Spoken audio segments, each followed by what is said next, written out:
თქვენ რაც აღწერეთ, ეს ქონება ჩაუვარდა ხელში TBC ბანკს და მე როგორ მოხდა კეზერაშვილის ხელში? ეს არ ჩაუვარდა, ალბათ ეს მოხდა წინასწარ განზრახულად. მე გითხარით რომ 2008 წლის ომამდე სურვილი ქონდა კეზერაშვილს ჩემი კომპანიაში ამ ქმედებების განხორციელებისა. რასაც აკეთებდა ის საქვეყნოთა ცნობილი ამ ბიზნესთან იყო დაკავშირებული. ხო, ესე იგი დაკვეთა იყო სპეციალური კეზერაშვილისა TBC ბანკის მესვეურების მიმართ და ჩარეული იყო ადეიშვილიდან დაწყებული სულ ყველა აბსოლუტურად, იმიტომ რომ იმ ქმედებებს, რომლებიც მაშინ განხორციელდა ჩემი და ჩემი ოჯახის ქონებების წინააღმდეგ, მარტო კეზერაშვილი და მარტო ხაზარაძე ვერ მოაგვარებდნენ.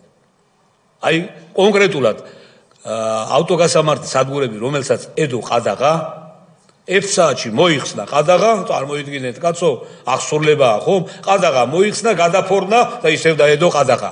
გამოძიებას აქვს ეს საბუთები ყველაფერი ბატონ ნადარეიშვილს. ეს ყველაფერი მე ახლა არ ვამბობ. ცნობილია პირველი დღიდან, რაც მე საპატიმროდან გამოვედი. ხო და ახლა ინტერესი რა მოხდა? მოხდა ის, რომ მთელი სახელისუფლებო ბერკეტი იყო გარეული ამ სქემაში, რომ ეს ქონებები უნდა გადასულიყო კეზერაშვილის საკუთრებაში. ყველა მიცოდა რომ მე ამას ნებით არ გავაკეთებდი. არ გავაკეთებდი. და გავაკეთეს ის, რაც გააკეთეს. რომ იზოლაცია გამიკეთეს, ის კომპანია, რომელშიც გადავიდა ჩემი ქონებები, ნავთობპროდუქტების სადისტრიბუციო კომპანია, იმან ეს ქონებები კეზერაშვილის სან-პეტროლუმ ჯორჯიაზე წელიწად ნახევრის შემდეგ გადაყიდა ვითომ $13 მილიონ.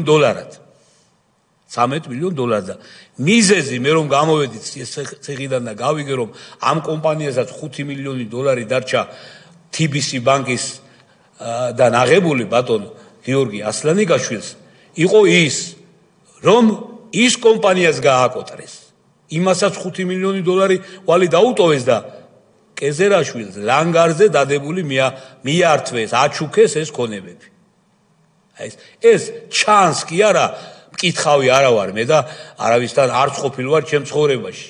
ეს არის რეალურად დოკუმენტებით დადგენილი, დადასტურებული, რომ ეს ასე იყო.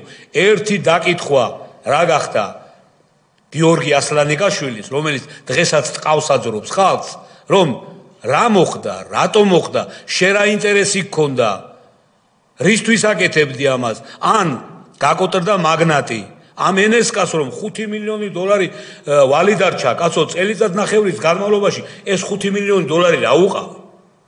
არაფერს არ იგებდა და გამართლება რომ ჩვენ ეს გამართლება ქონდათ, მე რომ გამოვედი და ვსაუბრობდი მაგათთან, რომ წელიწად ნახევრის განმავლობაში ქონდა ისეთი ზეწოლა ხელისუფლებისაგან, ისინი წამობენ ხაზარაძის მესვეურები ჩემ ახალ კომპანიაში, რომ ჩვენ ვერ შევძელით ბიზნესის გაგრძელება, გამოგვიჩნდა ღმერთი კეზერაშვილი და მივყიდეთ იმას. გასაგებია.